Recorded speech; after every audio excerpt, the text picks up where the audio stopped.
हर किस्म के रूहानी, जिस्मानी और तिब्बी मसाइल के हल के लिए हकीम हाफिज बिलाल अहमद का चैनल सब्सक्राइब कीजिए। अस्सलामु अलैकुम वरहमतुल्लाहि वबरकातुहू। मैं हूँ हकीम हाफिज बिलाल अहमद। अल्लाह ताला से दुआ है कि अल्लाह आपको खुश रखे, सेहत दे, तंदुरुस्ती दे। नाजरीन, आज के जदीद दौर में हमारे पास जितने भी नौजवान आ रहे हैं वो शादी से पहले आ रहे हैं या शादी के बाद आ रहे हैं।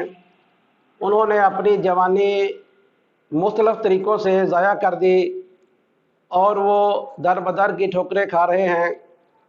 बाज़ मरीज़ तो इतने परेशान हैं कि वो शादी के नाम से ही भागते हैं, लेकिन बहुत सारे ऐसे लोग हैं जो शादी के बाद परेशान होते हैं और तरह तरह की अद्वियात खाकर भी अपनी ज़ौजा मोहतरमा को खुश नहीं कर सकते, जिसकी वजह से उनकी घरेलू ज़िंदगी जो है वो परेशान उन सूरत इख्तियार कर लेती है और बाज़ तो तलाक तक नौबत पहुंच जाती है। ऐसे दोस्तों के लिए ये नुस्खा बहुत मुजरब, बहुत मुफीद और बहुत मुजरब साबित हुआ है। ऐसे दोस्त जो जवानी से पहले किसी भी तरीके से अपनी जवानी ज़ाया कर बैठे हों, वो शादी से पहले इस नुस्खे को ज़रूर इस्तेमाल करें ताकि शादी के बाद उन्हें किसी किस्म की परेशानी का सामना ना करना पड़े। ये नुस्खा हमारे एक उस्ताद हकीम मुश्ताक साहब सत्याने वाले हुआ करते थे, अल्लाह उनकी कब्र ठंडी फरमाए। उनका ये बहुत मुजरब और मुफीद नुस्खा है, जो नुस्खा मैं आपसे शेयर करने लगा हूँ। ये नुस्खा इंतशार बहुत ज़्यादा पैदा करता है। इससे जो नफ्स की क़ुव्वत है वो बहुत ज़्यादा बढ़ जाती है, उसमें तनाव खूब आ जाता है और मनी भी खूब पैदा करता है।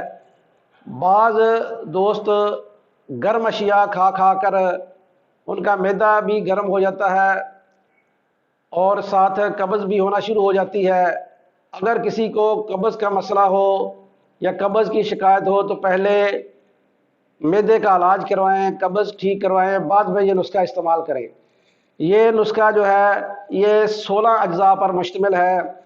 सबसे पहले आपने तुख्म जूज़ मासल लेना है 10 ग्राम। उसे घी में या दूध में बिरिया कर लें। अजवाइन खुरासानी भी आपने 10 ग्राम लेनी है। रेवन चीनी 10 ग्राम लेनी है। दार चीनी 10 ग्राम लेनी है।